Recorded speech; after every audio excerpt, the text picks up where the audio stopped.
Bonjour tout le monde. Aujourd'hui, on se trouve devant le poster de mon projet de deuxième année où, avec une équipe d'étudiants et d'étudiantes, nous avions dû créer un robot magasinier. Vous pouvez voir derrière moi la pince que nous avions créée et présentée. Mais, depuis lors, les années ont passé et je suis aujourd'hui en dernière année de Polytech, ingénieur en aéronautique. Et donc, le projet que j'aimerais bien vous présenter aujourd'hui, c'est la thèse sur laquelle je travaille sous la direction du professeur Jean-Jacques Speyer. Et donc, aujourd'hui, le but, ça va être de quoi? Ça va être que tous ensemble, nous créons un tout nouvel avion en partant de zéro.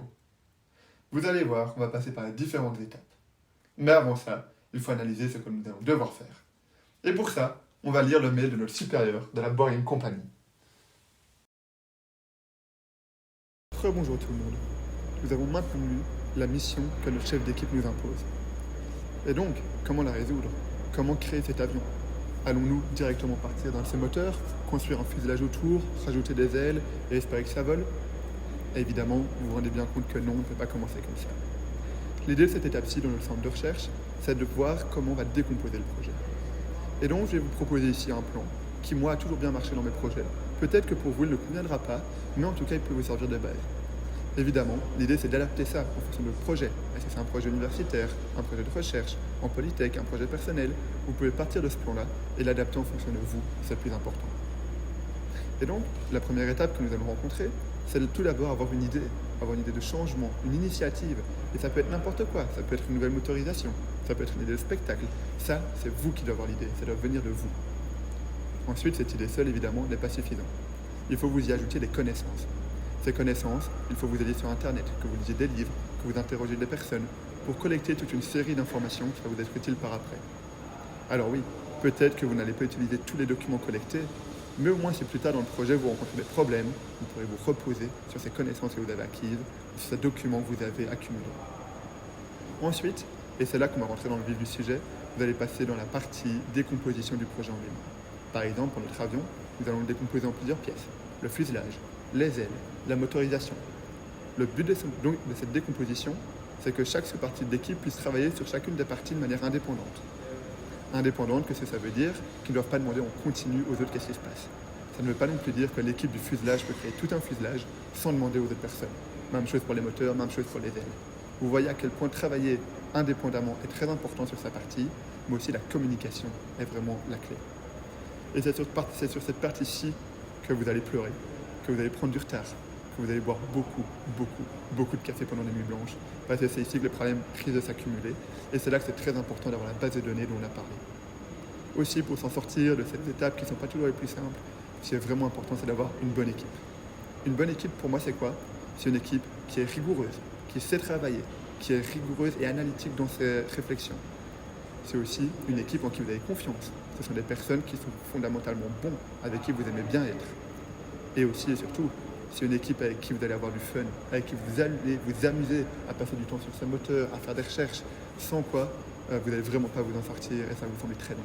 Donc très important, rigueur, liée à la performance, l'amusement et la confiance. Maintenant que nous avons vu tout ça, je vais vous proposer un plan qui a été utilisé pour notre projet de deuxième année et ensuite nous passerons à la recherche. Maintenant nous avons vu les différentes étapes pour créer un projet et de le réussir, nous allons pouvoir rentrer dans le vif du sujet et voir comment nous allons pouvoir changer notre avion. Pour ce faire, tout d'abord, concernant le type d'aile, nous pourrions utiliser ces ailes à haubans, que vous pouvez voir qui sont renforcées ici. Ensuite, nous pourrions, pour le type de fuselage, utiliser ce fuselage qui a un type double bubble, parce qu'il s'agit d'un fuselage ovoïde, comme on peut voir ici qui est allongé. Ensuite, pour le type de propulsion, nous pourrions utiliser ce moteur arrière qui servirait d'absorption de couche limite. Cette couche limite qui entoure tout le fuselage freine en fait le fuselage et crée une résistance et des frottements. En plaçant ce moteur à l'arrière, nous pourrions absorber cette couche limite. Évidemment, plein d'autres choses pourraient être implémentées sur cet avion. Mais une chose très importante dont j'aimerais vous parler, c'est la synthèse. En effet, nous pourrions créer le meilleur des projets, le meilleur des avions, la meilleure des solutions, via des calculs, via des graphiques, mais ce n'est pas suffisant. Le plus important, encore plus important que tout le développement, c'est la synthèse. La synthèse, ça peut être une vidéo, ça peut être un rapport, ça peut être une présentation. Mais cette synthèse est capitale, parce que nous sommes dans une civilisation aujourd'hui où si vous ne parvenez pas à présenter correctement vos résultats, personne n'en voudra. Dois-je faire la synthèse aujourd'hui? Eh bien non, je ne la ferai pas. Je ne la ferai pas parce que c'est à vous de la faire.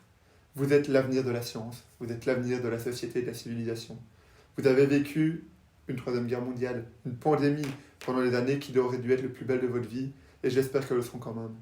Et aujourd'hui, on compte vraiment sur vous. Je compte sur vous, parce que je sais que vous serez tous des personnes, des scientifiques, des personnes incroyables, peu importe vos études et vos choix de vie. Merci de votre intérêt. C'était Corentin Dardenne, et j'espère sincèrement que je vous ai intéressé aux sciences, aux projets et un petit peu à l'aéronautique. Évidemment, si vous êtes vraiment curieux par rapport à cet avion, je ne suis pas rentré dans les détails, vous pouvez bien évidemment me contacter par mail ou autre et on en discutera avec plaisir. Bonne continuation.